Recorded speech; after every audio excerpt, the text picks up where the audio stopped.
Sorry, I got cut off, so I did 2 videos or more. I don't know. Anyway, so basically there are certain things that there's certain ways that we will be manipulated that we don't even know it. Because there are illusions that your brain can pick up on, and process in a certain way to help build your basically a conclude, like to help draw out your final decision on what you think about the situation. Basically, there are things that factor in that we might not even realize are there, but it'll be what's processing in our brain to come up with an ultimate like choice of what we believe. So, basically, sometimes we won't even realize these things. So in this video, if you look behind Corey, you will see 2 people sitting there, females, right? One of them's got a white and red striped shirt on. Or no, sorry. There's somebody with a white and red striped shirt on, which could be like them trying to say clown. The 2 girls that are sitting right there, one of them has a look on her face that is just like, I'm so bored and tired and this is bullcrap. The other one has a look that's just like in like a rude kind of disbelief kind of way. Like, so basically right there, that alone is a good reason for me to think you're purposely trying to manipulate me to believe something other than what he is saying. And that right there just automatically jumps his credibility up way by a long shot. Okay? Because I'm sorry, but you don't feel the need to manipulate people when you're telling the truth. And that's exactly what Corey wasn't doing. Was sitting there manipulating people. And I'm not saying he couldn't have been lying, because it's possible, because he is a person and we are able to lie. But out of these 2 and out of the whole situation, I'm finding him to be a lot more credible than not. Because every time I see a situation that has to do with Corey Feldman in this situation, you see the manipulation tactics in discrediting him. Okay? Like, for one thing, he's Corey Helm, one of his like best friend at the time, who passed away or whatever. He's also doing this for him because him and his friend Corey were both molested when they were kids. And they were he said that there were tons of them. They were surrounded by them, and he didn't necessarily always realize it. And they'd let him come to these parties and stuff like that. And they were so young, and basically, there was just a lot of pedophilia going on, right? Well, Corey Feldman says Michael Jackson didn't do anything to him. Macaulay Culkin maintains that Michael Jackson never did anything to him. And I mean, in a way, I don't know what I believe about Michael Jackson, but I want to say that I believe Michael Jackson more than I don't. Because Michael Jackson, I don't know, there's something different. Michael Jackson was different. I feel like he was troubled, but in a different way. And I think that he cared about kids specifically because of the fact that his childhood was taken from him. I think he legitimately cared. It is weird if you think about it. It can look weird or whatever, and it can come off as weird. But it also is very understandable that a person whose childhood was taken away and who has that kind of money would mean something to them, and they'd have some passion in, like, giving kids like a childhood and a good time and stuff, like doing something for kids, because he had a lot of money, and basically he wanted to put his money into good things, and so that was one of them. And I could see that being the case, because when you have something that you deal with in a way that hurts you, it makes you passionate about raising or like doing something for the cause, or fighting for that not to be the case, or just it makes you passionate about what it was that hurt you to cause or raise awareness and stop for other people. That's what happens most of the time anyway. So I don't think it's really that weird. I think it's pretty normal that what he did was take something that traumatized him and hurt him growing up and tried to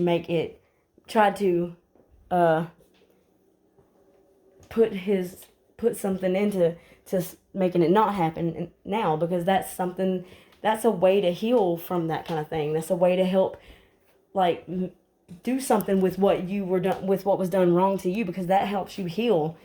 It gives you something that just not doing anything and just accepting it doesn't give you. So I don't think that because Michael Jackson had a thing, like a love for children, or that kids would stay the night at his house and stuff like that, that he was just molesting them. I think that the people who talk about, when they ask those kids, I don't see any reason that they would have to lie. They're not saying that he did it because he didn't do it.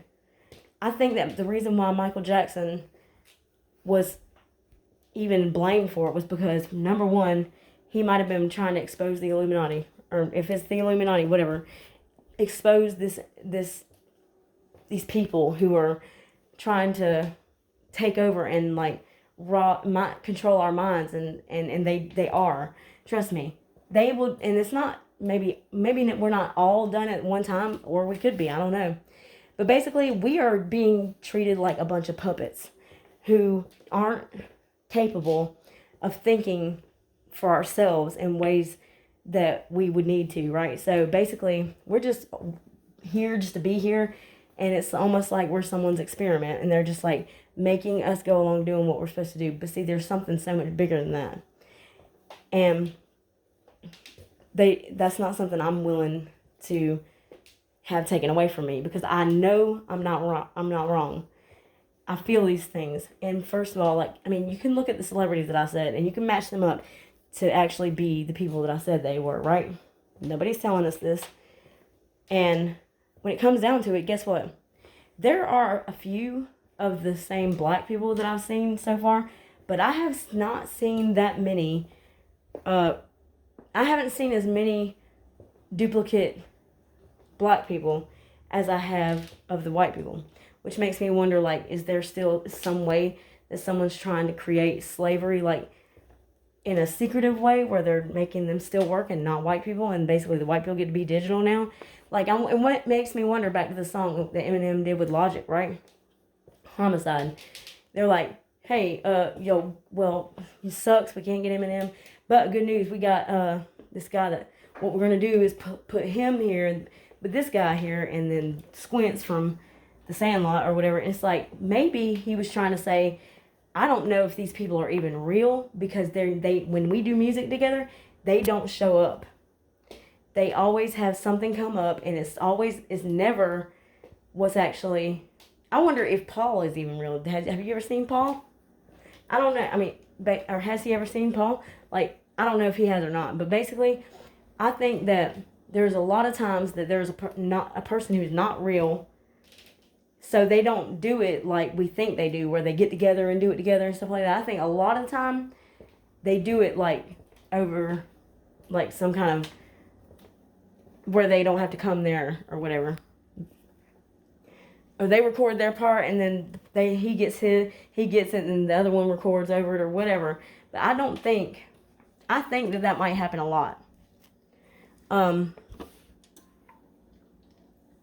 If you go back and look at the Beatles lyrics, I think the Beatles were trying to tell us too.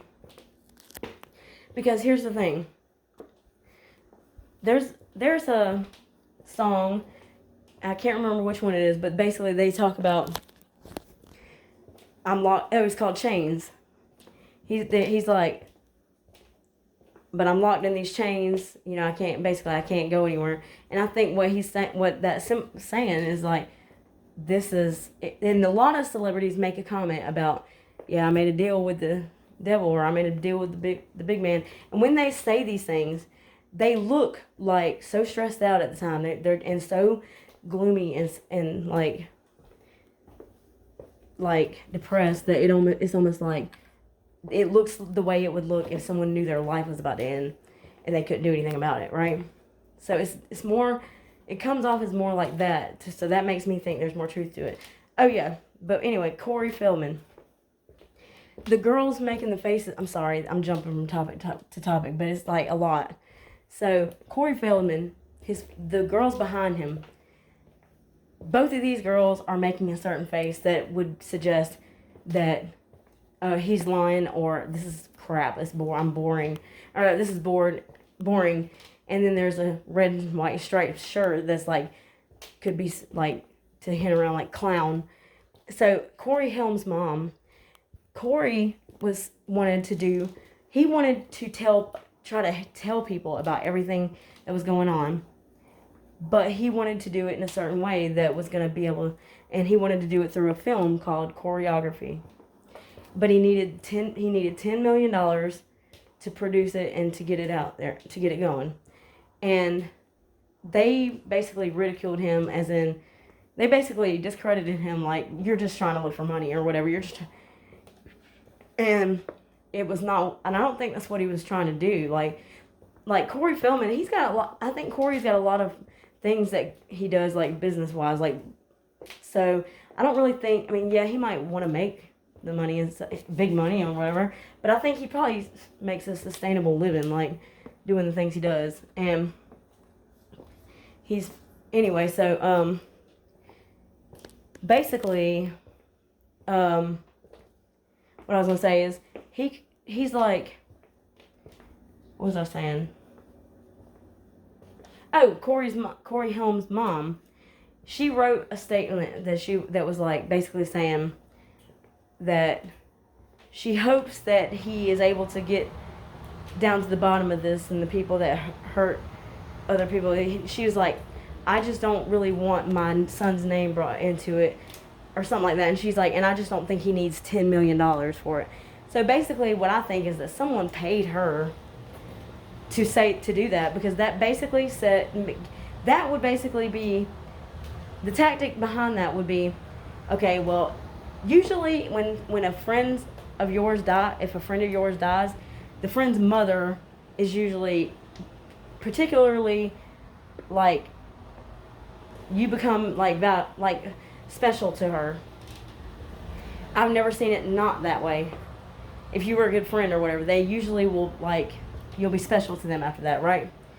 So it automatically looks a little bit funny, because they would usually be supportive of that, and especially if her son was involved or whatever, that you would think that would be something she would be a part of, not saying like, I don't want my name involved, and basically like, I hope he, but it would also, her saying, I hope he can get down to the bottom of this and with people that hurts people or whatever, that suggests that, oh, I do care about this, so I because I'm not supporting pedophilia, but then she discredits him immediately by saying, or she attempts to discredit him by saying, I just don't think he needs $10 million, because that would be a question for a lot of people. They would think he's just trying to get money or whatever, and that right there was said and done specifically to discredit him, because not only is it his friend's mom, who would normally in this situation be supportive and helpful to him, but she's also saying, I just don't think he needs $10 million to do it, which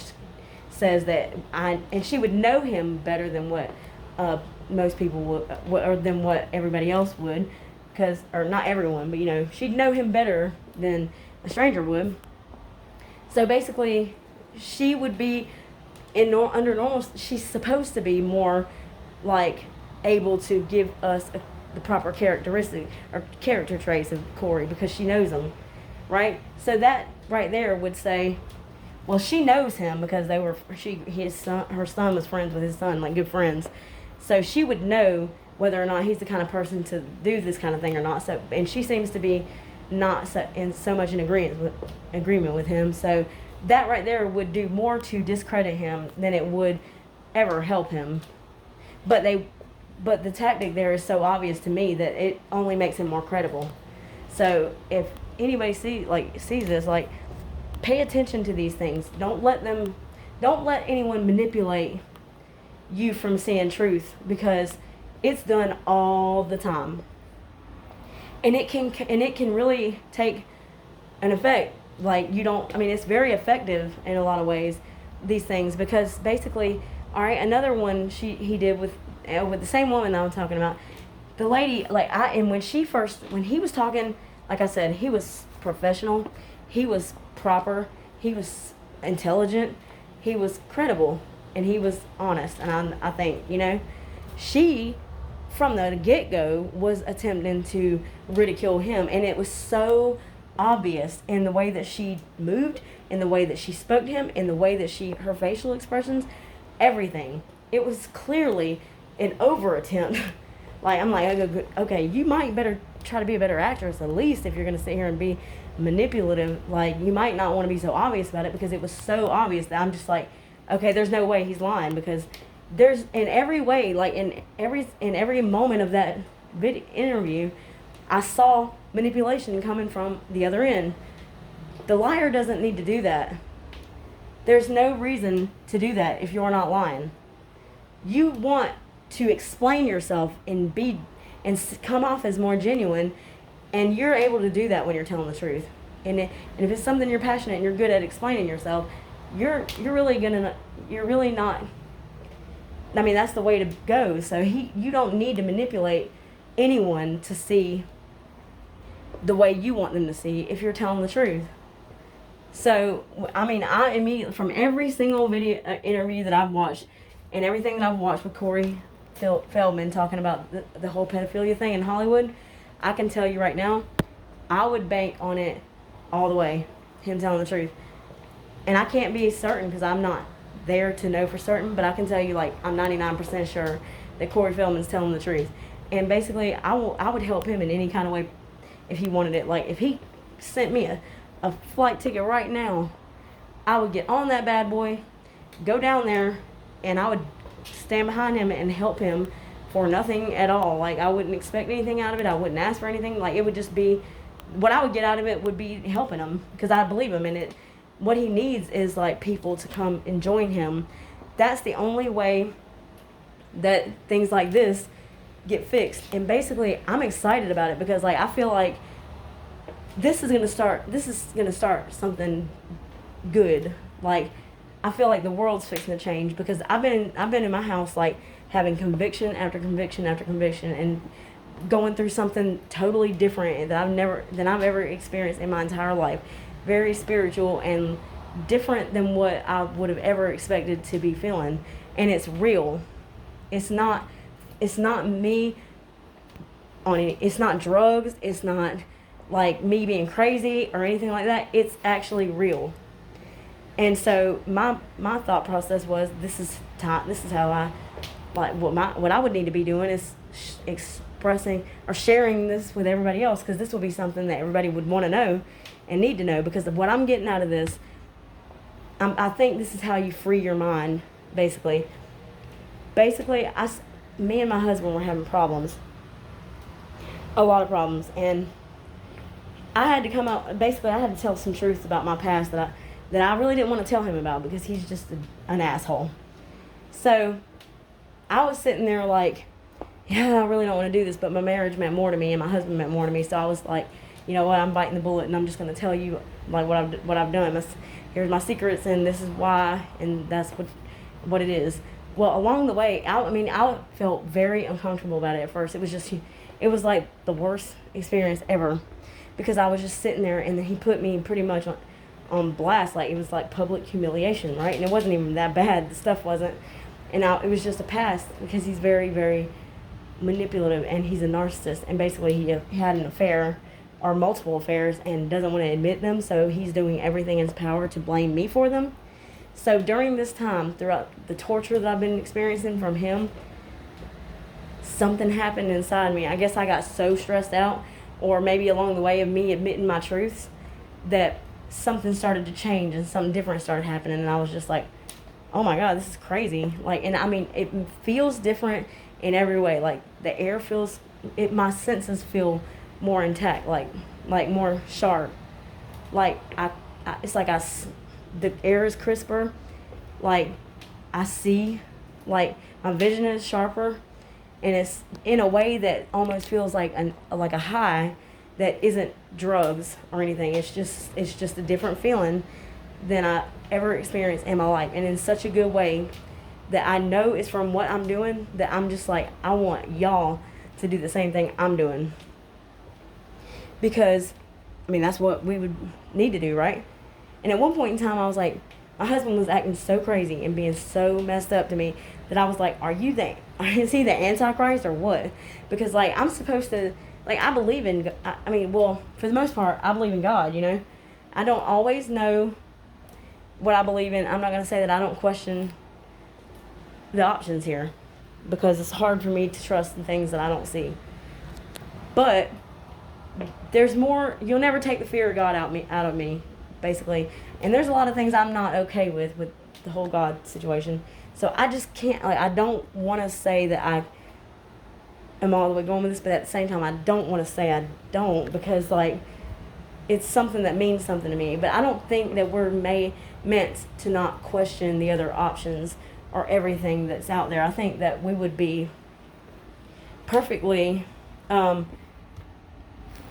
would be perfectly, it would be perfectly appropriate to check other options. That's what we would be expected to. I mean, that would be the smartest way that we could go about making a decision as to live our lives a certain way because of a certain thing we couldn't see.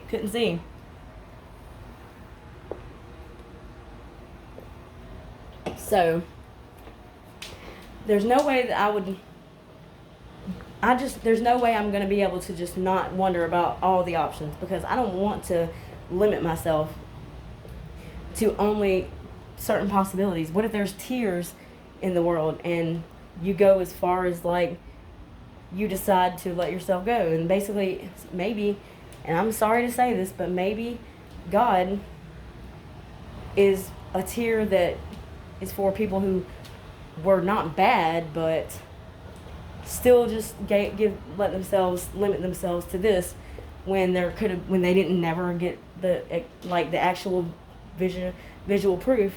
Doesn't mean you can't, some things that you can't verify in certain ways, but something like that, I'm not sure, like, it's different. So I can't really, but I also don't want to say that it's not, because God, there, in a lot of ways, like, I felt and heard God speaking to me in ways that were more like reason to believe that there's a God and that he's real. But I don't think he's the way that we think he is. I really don't know. So that's your choice on your religions. I don't want to go too much into that right now. This is really important to get to the bottom of this real quick, though. Corey Feldman was asked about a guy that they've been investigating. The FBI has been investigating, Alfie Hoffman.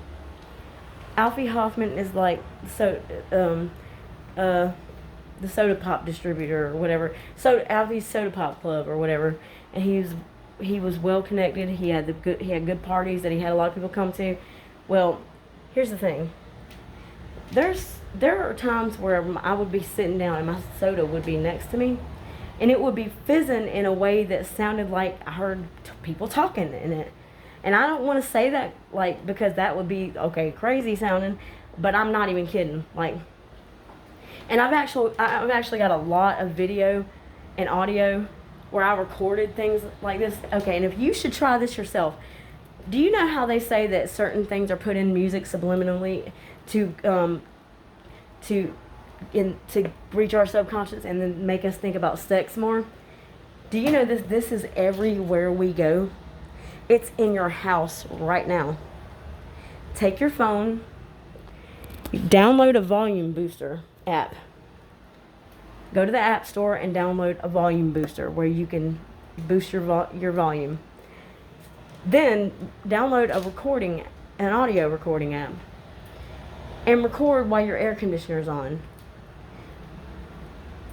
Record by your refrigerator.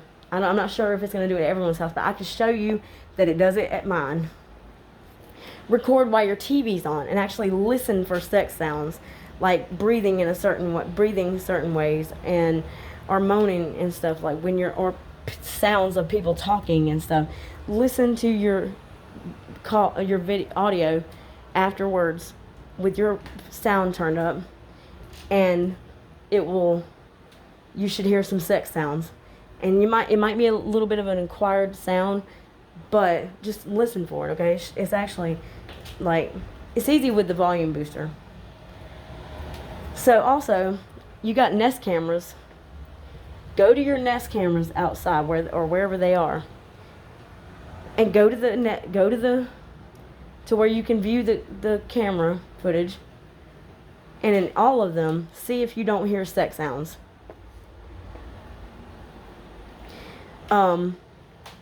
See if when you talk on the phone, you don't hear certain sounds in the background of the calls or something like that. If you can record your calls or whatever. I mean, I do, for the simple fact that if there's a business that wants to get stupid on me on the phone, I can just call right back and be like, look, get your manager, buddy. Like, let me just show them how you need to be retrained. But anyway, like, you can go back and listen to your calls, and you can hear a lot of things that, I don't know. I mean, not always in calls. I'm not sure. I'm not sure if they're always in calls, but I know if you listen to your air conditioner or it seems like your appliances or your vacuums and stuff like that, you're going to hear sex sounds everywhere you go. So basically, that's a form of basically, it's a very wide known thing in like the music industry, TV industry, that sex is something that they try to. Well, if you watch and learn about the hidden messages and the ways that these things like kind of do things to your mind or control your mind, this is mind control, where your mind is tricked by someone else in a way that's meant to make you think the way they want you to think without you even knowing it. Or without you, if you become aware of it, there's probably going to be a lot of torture that comes along with it, because at that point, these people don't care about you or me or anyone else, and you'd be hard pressed to get them to ever care. You're probably better off creating a negotiation with them and negotiating with them and coming to an agreement, because most of the time they are just not going to care. This is the way they are. Basically, their care goes as far as like, what do I need? How do I get it? And if it takes me doing this or that to get it, that's what I'm going to do. And it doesn't matter who I hurt. That's the way that they usually always think. And we will spend so much time trying to come up with a reason of why they're doing that or why they think that way. Give them it must be because something happened to you. Just always a crutch, right? And sometimes it is. Like, a lot of times that comes from like trauma or whatever, but in all actuality, most of this, like for a narcissist and everything, and a psychopath, is just plain being spoiled.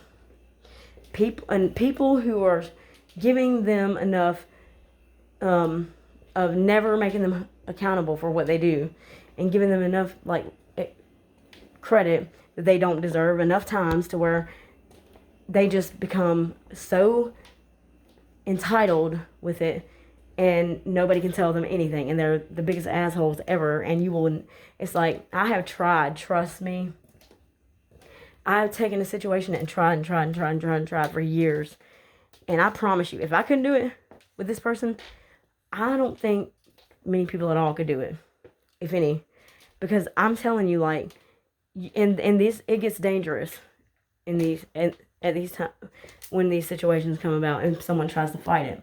That's why they say for narcissism and narcissists, like, get out before you, just don't even fight it. Like, it's dangerous to fight it.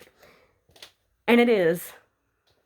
Anyway, so Alfie Hoffman, right? Alfie Hoffman supposedly was one of the ones who molested Corey or his friend Corey, one of the two, or both. And he has, if you Google him, right, he doesn't seem to have very many pictures at all. It's like very vague. I'm like, which one would be him? Because I don't even know what this guy looks like, right? Well, how about, I'm just like, well, listen, if this is happening, or what was it? What was it? What was I saying? Oh, so yeah, basically Alfie Hoffman. So I'm looking into it, and I'm like, he's supposedly kind of he's gone AWOL, like he's missing pretty much. They don't know where he's at, right? So I started looking for him, and I happened to stumble across some CIA stuff and saw someone's name in there, Alfred McCoy, I think it is. Either way, like, what I read about his background and his education and all that, and the things that I read, and the what his name being Alfred McCoy, and his, Alfie Hoffman or whatever. And so it's just like, yeah, I think that's him. So that would be where he is. He's in the CIA. And also, my mother-in-law, Dawn Jones, works at the Augusta Chronicle. She is also in the CIA, I'm pretty sure. Because she has been working on me 24/7, 24 hours a day, 7 days a week, relentlessly, in ways that I would have never imagined somebody trying to mess with someone. And so relentlessly that I just like, and the way that she's doing it is the things that she has access to be able to do this are like, makes me like think, yeah, you can squash any chance of me being here. But then at the same time, like, I'm not supposed to leave here because there's something I'm supposed to be doing here. That I promised God, I talked to the God that I believe could be there, is there, and I made a deal that if God helped me in the way that personal matter that I needed help with, that I would be somebody who went and like paid it forward, basically, and that I would tell everybody about it because I would, it's a very lovely thing to think, oh, so we're going to see our loved ones again. Well, along the way, I started getting like psychic images in my head, right? And it's crazy because I know they're real. Like, I know they're real. Some of them I might be a little bit off on partially, but like for the most part, every single thing that I see in my mind is real. And so I've been in my house like trying to reach out to certain people to explain like something I thought was going on with their loved one's death, or how I thought that I'm thinking about the coronavirus. I'm like, yeah, why can't we just use the swine flu protocol? Like, it's essentially the same thing. Like, could we not use that to go about this? And then I'm sitting here thinking like, okay, well, what else was it? I was like, psychopathy. If you wanted to, because it probably can't be changed through therapy. Most likely, you cannot change a narcissist or a psychopath. But I'm thinking, what if we were able to induce some sort of partial amnesia or something, to where because that would do a reset of the brain in the ways that it needs to reset. Because the thing is, the reason why our brain develops the most at such a young age in early childhood is because it's the first time we're seeing things. These things impact. I mean, our first impressions are the most important, and it's because for your brain. Okay, imagine your brain as being a person or like a Furby who progresses with what you give it, and as you continue like giving your brain